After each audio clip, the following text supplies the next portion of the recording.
जनतेसाठी कुणाशी भेटणारा आपला चॅनल सत्यमुख। मूळचे इचलकरंजीचे रहिवासी असलेले पण नोकरीनिमित्त डोंबिवली येथे स्थायिक झालेले श्री रमण कुलकर्णी यांचा वाढदिवस त्यांच्या राहत्या घरी संपन्न झाला। त्यांचे बालपण व शालेय शिक्षण इचलकरंजी येथे झालं। सध्या ते नोकरीतून निवृत्त झाल्यानंतर पत्नी, मुलगा, सून व नातवंडांसह डोंबिवली येथे राहत आहेत। त्यांच्या इचलकरंजीच्या मित्रपरिवाराने फोनद्वारे, व्हॉट्सअपद्वारे शुभेच्छा दिल्या।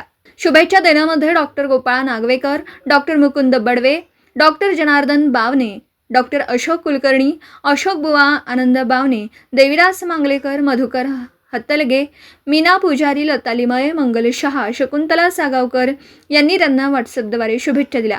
सत्यमुख परिवारातर्फे श्री रमण यांना वाढदिवसाच्या खूप खूप हार्दिक शुभेच्छा। उर्वरित भावी आयुष्यात उत्तम आरोग्य लाभो ही श्री रामभक्त हनुमान चरणी प्रार्थना। सत्यमुख प्रतिनिधी बाबासाहेब मांगलेकर, इचलकरंजी। जनतेसाठी कुणाशीही भेटणारा आपला सत्यमुख। लाईक करा, शेअर करा आणि बेल आयकॉन ऑन करा। मित्रांनो, विसरू नका।